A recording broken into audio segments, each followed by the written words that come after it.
দেবী সন্তোষী, ওই মেয়েটিকে দেখেই আমি বুঝতে পেরে গিয়েছিলাম যে ও স্বাতীর প্রতিরূপ। ওকে দেখেই আমার ভেতরের উষ্মা জেগে উঠছিল, তাই আপনাকে স্মরণ করলাম। উষ্মা, আমি স্বাতীর প্রকৃত অবস্থার বিষয়ে কাউকে কিছু বলতে পারবো না, তাই তোমাকেই এটা প্রমাণ করতে হবে যে এই মেয়েটিকে কেবল স্বাতীর মতো দেখতে, ও স্বাতী নয়। কিন্তু দেবী, এই পরিবারের কিছু সদস্যদের এটা বিশ্বাস হয়ে গেছে যে ওই আসল স্বাতী, অর্থাৎ কেউই সত্যিটা জানে না। কেবল সিংহাসন সিংহ আর তার ছেলেই সত্যিটা জানে। এটা ভেবে দেখার বিষয় উষ্মা, যে তোমাকে এখান থেকে সরানোর জন্য স্বাতীর প্রতিরূপকে নিয়ে আসতে হয়েছে, অর্থাৎ কোনো রহস্য আছে যাই পরিবারের সদস্যরা লুকিয়ে রাখছে। এবার তোমাকে সেই সত্য খুঁজে বের করতে হবে। তোমাকে এটাও মনে রাখতে হবে যে এই পরিবারের অধিকাংশ সদস্য দেবী পৌলমীর দ্বারা প্রভাবিত হয়ে আছে। এই কন্যার মধ্যেও দেবী পৌলমীর প্রভাব রয়েছে, তাই তো অর্থের লোভে এখানে এসেছে।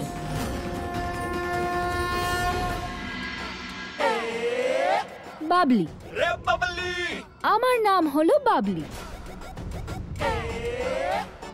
দেখতে আমার সাথীর মতো, কিন্তু বুদ্ধি ওর থেকে অনেক বেশি। গায়ে হাত দিলে হাত ভেঙে রেখে দেব, আর যদি মুখ চালাও তাহলে জিভ টেনে ছিঁড়ে ফেলে দেব। সাথী ছিল দুর্বল, কিন্তু আমি হলাম বাবা ফুল পাওয়ার হাউস। সেই জন্য আমার সঙ্গে তর্কও করা যাবে না, আর অসভ্যতাও করা যাবে না।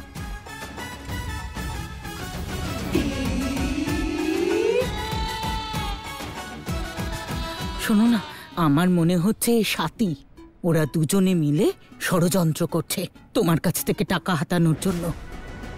আরে আমাদের বাড়িতে ডবল রোলের কোনো সিনেমা চলছে নাকি? একজন যাবে আর ওরই মতো দেখতে আরেকজন চলে আসবে। কোনো ফিল্ম হয়তো চলছে না আন্টি, কিন্তু হিরোইন, আরে হিরোইন তো আমি। আর শুনুন, আমি সাথের মতো দেখতে নই, বরং ও আমার মতো দেখতে। উষ্মা, এই মেয়েটিকে দেখতেই কেবল স্বাতীর মতো, কিন্তু আচরণ আর স্বভাব সম্পূর্ণ বিপরীত। পূজা পাঠ ধর্মকর্ম কিচ্ছু করে না। আমি বুঝতে পেরেছি দেবী, এটুকু তথ্যই যথেষ্ট। এর পরের কাজটা আপনি আমার উপর ছেড়ে দিন।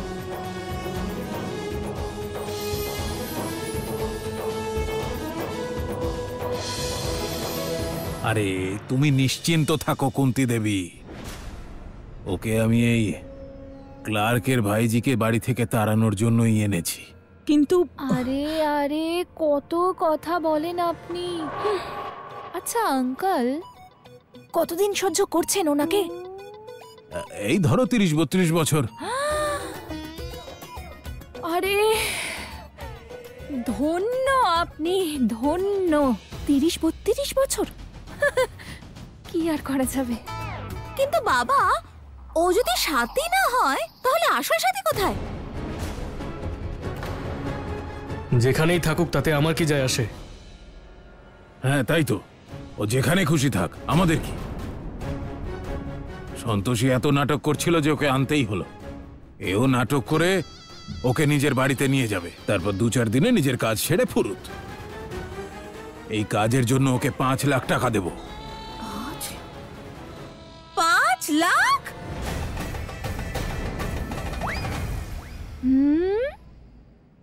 কেন, খুব কম মনে হচ্ছে তাই না? তাহলে আরো কিছু তুমিও দিয়ে দাও আমাকে। আর যদি বেশি মনে হয় তাহলে একটা কাজ করো, তুমি সাথীকে নিয়ে এসো, আর ওই যে সন্তোষী দিদি ভিতরে গেছে, যাও ওনাকে বাড়ি থেকে বের করে দাও। বলো, করতে পারবে? পারবে না তো? তাহলে চুপ করো। আর এর পরেও যদি আমার বিষয়ে কোনো কথা বলো তাহলে এই জিভটা ছিঁড়ে বাজারে বেচে দিয়ে আসবো। আর এমনিতেও তোমার জিভটা তো 50-100 টাকায় বিক্রি হয়েই যাবে। একটু বেশি কথা বলে কি না?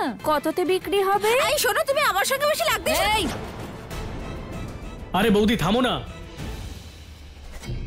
ওকে ওর কাজটা করতে দাও। মাত্র 5 লাখ টাকারই তো কথা। আর শোনো, তোমাকে আরো 1 লাখ টাকা বাড়িয়ে দেবো আমি, শুধু সন্তোষীকে এই বাড়ি থেকে বের করে দাও। আর যদিও আসল সাথী হয় তাহলে? আরে মাথাটা পুরোই গেছে আন্টি। হচ্ছে না না আপনার বিশ্বাস? দাঁড়ান, এক্ষুনি প্রমাণ দিয়ে দিচ্ছি।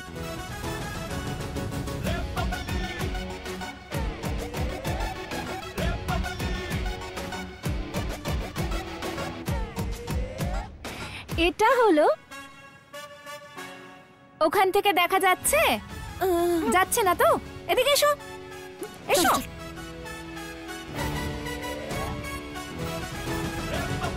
এইটা হলো আমার ট্যাটু। কি এটা? ট্যাটু।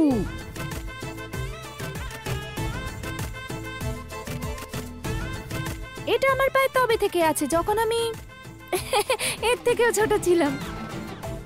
সাথীর পায়ে আছে কি? হ্যাঁ আছে।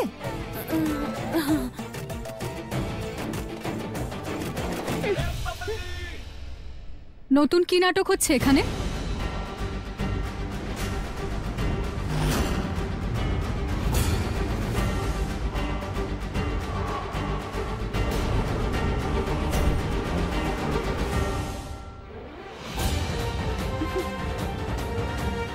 ওরে বাবারে বৌদি, ও আবার কিছু শুনে ফেলেনি তো? না হলে আবার কিছু একটা করবে। দিদি, আমি তো সবাইকে এটা বলছিলাম যে কিভাবে এদিক ওদিক হাঁটাহাঁটি করার সময় আমার পা কেটে গেছে। ব্যাগপত্র কোথায় তোমার? হ্যাঁ সন্তোষী দিদি, তোমার জিনিসপত্রগুলো নিয়ে যাও। দিদি, ওখানেই দাঁড়াও, কারণ তুমি আসল সাথী নও।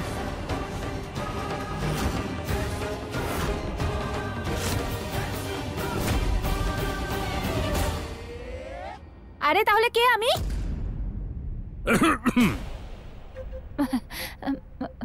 মানে আমি যদি সাথী না হই তাহলে আর কে হবে? আমি সত্যিকারের সাথী।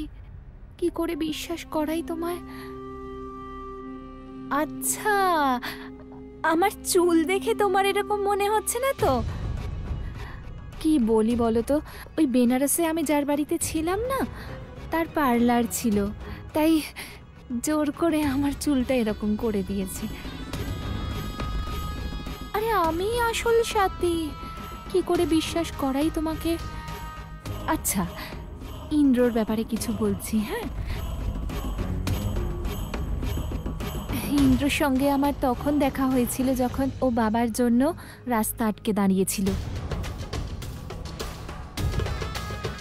আর যখনও আমাকে বিয়ের প্রস্তাব দিয়েছিল তখন একটা খুব সুন্দর আংটি দিয়েছিল।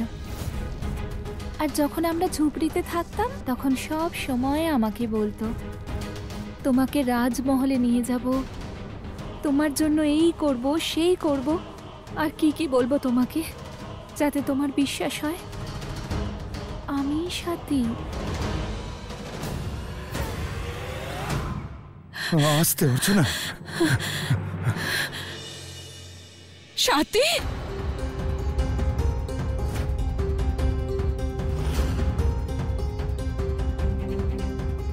সাথী,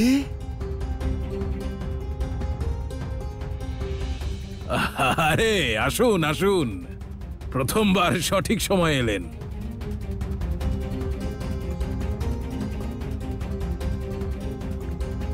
সাথী,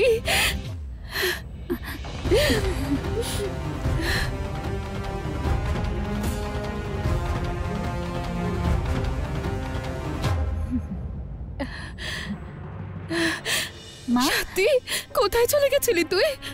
কত চিন্তায় পড়ে গেছিলাম আমরা।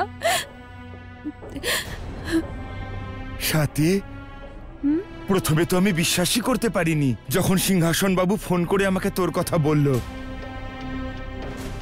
কেমন আছিস মা তুই? বাবা, আমি আমি একদম ঠিক আছি, তুমি চিন্তা করো না। আমি তো সত্যি খুব ঘাবড়ে গেছিলাম রে মা। তুই হঠাৎ করে কোথায় চলে গেলি এই ভেবে ভেবে। বাবা, আসলে গুন্ডারা আমাকে আক্রমণ করেছিল, আমি খুব ভয় পেয়ে গেছিলাম, তাই চলে গেছিলাম।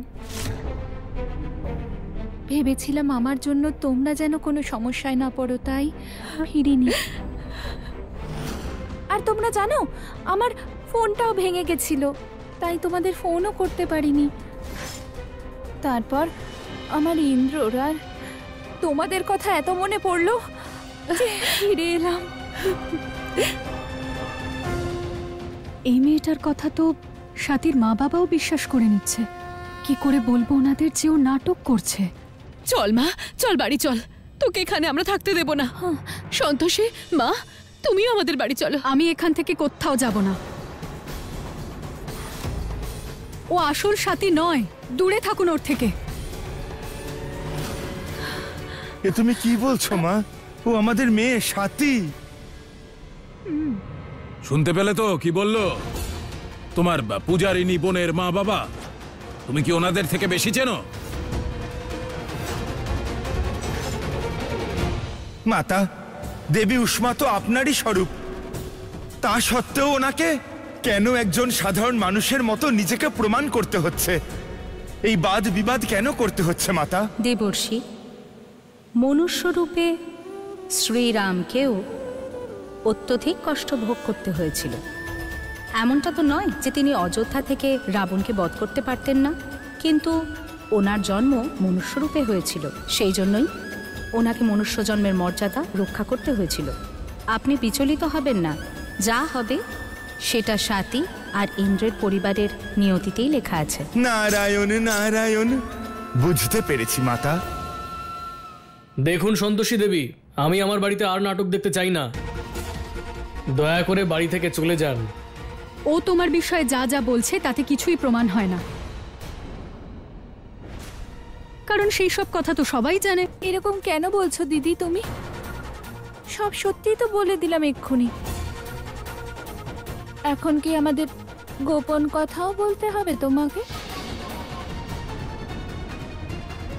সন্তোষী, ওই আমাদের মেয়ে স্বাতী। ও মিথ্যে বলছে, ও স্বাতী নয়। কিন্তু মা, একজন মায়ের চোখে ফাঁকি দেওয়া যায় না, ওই আমাদের স্বাতী। ও যদি সত্যি স্বাতী হয়ে থাকে তাহলে এদিকে এসো। সেই দাগটা দেখাও, ছোটবেলায় খেলতে গিয়ে যেখানে আঘাত লেগেছিল। দেখাও, কোথায় দাগটা? কোথায়? আরে আরে কি করছো দাগটা তুমি? দেখছি।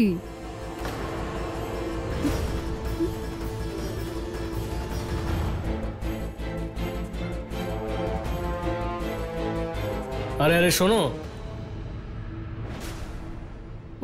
ওটা আমি ডাক্তারকে বলে সারিয়ে দিয়েছিলাম। হ্যাঁ, ইন্দ্র আমার খুব খেয়াল রাখে দিদি। মানে রাখতো, নিজে খেয়াল রাখতো। দাগটা ঠিক করিয়ে দিয়েছে।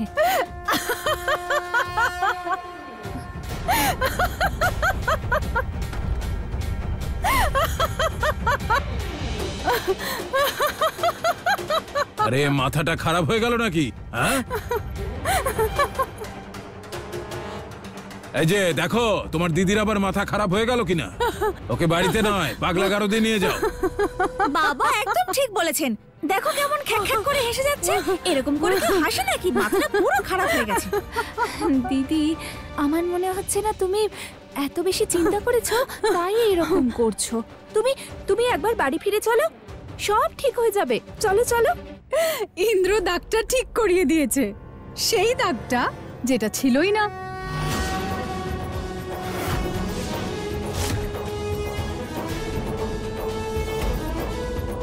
সবাই একসাথে মিথ্যে কথা বলছে, সবার মিথ্যেটা ধরাও পড়লো।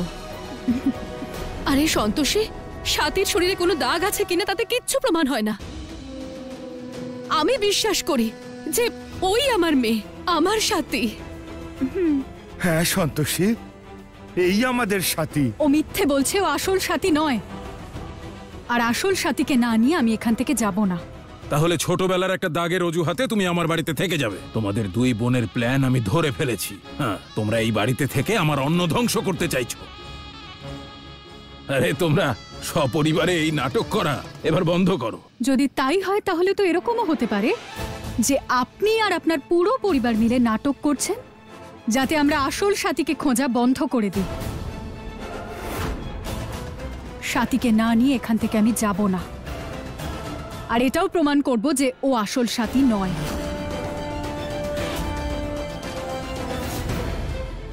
আচ্ছা, যতক্ষণ না তোমার মনে হবে যে এ আসল সাথী, ততক্ষণ আমাদের ঘাড়ে বোঝা হয়ে মাথায় চড়ে নাচবে। হ্যাঁ, মানুষের জীবন এতটাও লম্বা নয়। শুক্রবার, এই শুক্রবারের মধ্যেই আমি প্রমাণ করে দেব যে ও আসল সাথী নয়। আর যদি প্রমাণ করতে না পারো তাহলে সেই দিনই চলে যাবে তো? হ্যাঁ, আমি সমস্ত দেবদেবীকে সাক্ষ্য রেখে এই শপথ নিচ্ছি যে শুক্রবারের মধ্যে আমি এটা প্রমাণ করে দেব ও আসল সাথী নয়।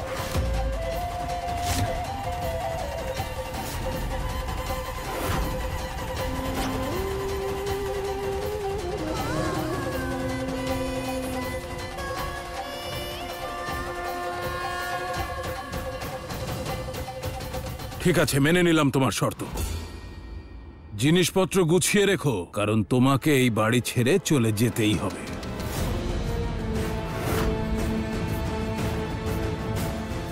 মা, বাবা, আমি জানি না যে দিদি এরকম কেন করছে, কিন্তু তোমরা চিন্তা করো না, আমি শুক্রবারের মধ্যেই দিদিকে বাড়িতে নিয়ে যাব।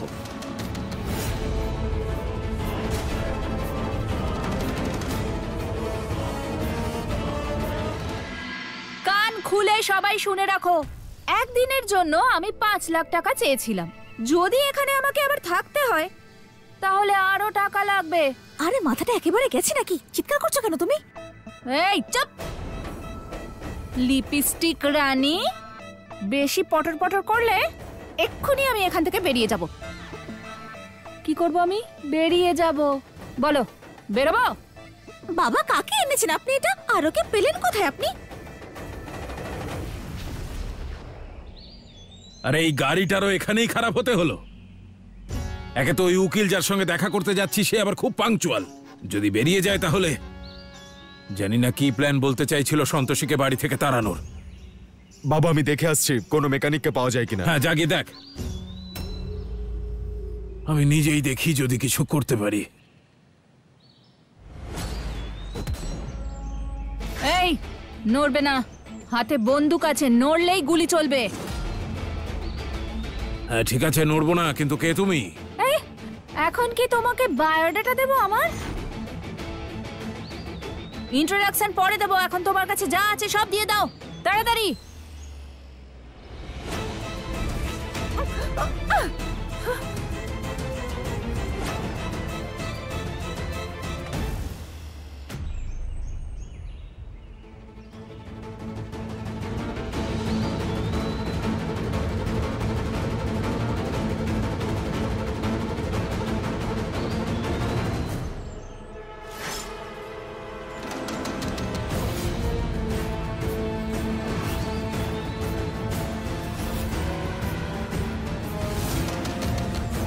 সাথী? কে সাথী? হ্যাঁ, আমার নাম বাবলি। বাবলি। শোনো না, আমার তো মনে হচ্ছে ওই আসল সাথী, আর এই দুই বোন মিলে এই সমস্ত নাটক করছে।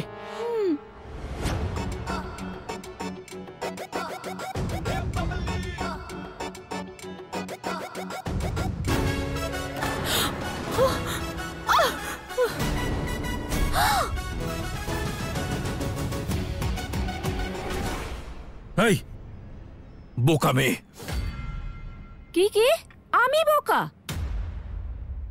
আরে, একে তো আমার সারা দিনটা নষ্ট করে দিলে, তার উপর জানি না তোমরা যে কে চাও কে জানে। টাইম ওয়েস্টের টাকা তো আমি উসুল করবই। আসলে সাদা সিধে দেখতে হতে পারি, কিন্তু অন্যকে শিক্ষা দিতে আমি ভালোই পারি। এটা হালকা ভাবে একদমই নেওয়া উচিত নয়।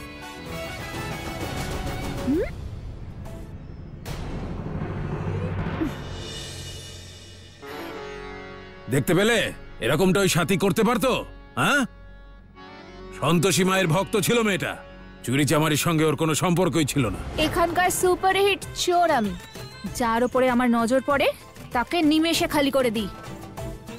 এই ফালতু পাকা বন্ধ করো তো, আর যা টাকা পয়সা আছে সব খালি করো, চলো। আমি একটা শর্তে তোমাকে টাকা দিতে রাজি আছি। যদি তুমি কথা দাও যে তুমি সাথীর মতো কোনো কাজ করবে না, না কোনো ব্রত রাখবে, না কোনো পূজা পাঠ করবে। আরে মাথাটা কি পুরোটাই গেছে? হ্যাঁ, কি ভুলভাল বকে যাচ্ছ? তোমার যা ভাবার তুমি ভাবতে পারো, কিন্তু যদি তুমি এটা কথা দাও তাহলে শুধু টাকা কেন, এই গাড়িটাও তোমাকে দিয়ে দেব। যদি এই মেয়েটা সাথী হয় তাহলে ও স্বপ্নেও এই কথা দিতে পারবে না। এই শোনো, আমি না পুজো টুজো এইসব একদম পছন্দ করি না। বাবলি শুধু টাকা পছন্দ করে, শুধু টাকা, শুধু নগদ টাকাকেই ও পুজো করে। ভগবানের মুখ দেখার না আমার কোনো ইচ্ছে আছে না সময় আছে, বুঝেছো?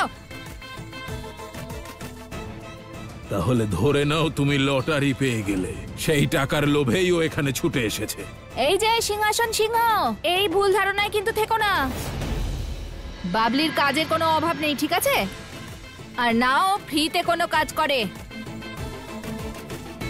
হ্যাঁ, আমি চুরি নিশ্চয়ই করি, কিন্তু সেটা আমার পরিশ্রমের রোজগার। যদি মনে হয় আমাকে দয়া করবে তাহলে নিজের টাকা নিজের কাছেই রেখে দাও। আমি চললাম। দাঁড়াও, শান্তভাবে একটু কথা বলি। তোমার যা চাই তুমি তাই পাবে।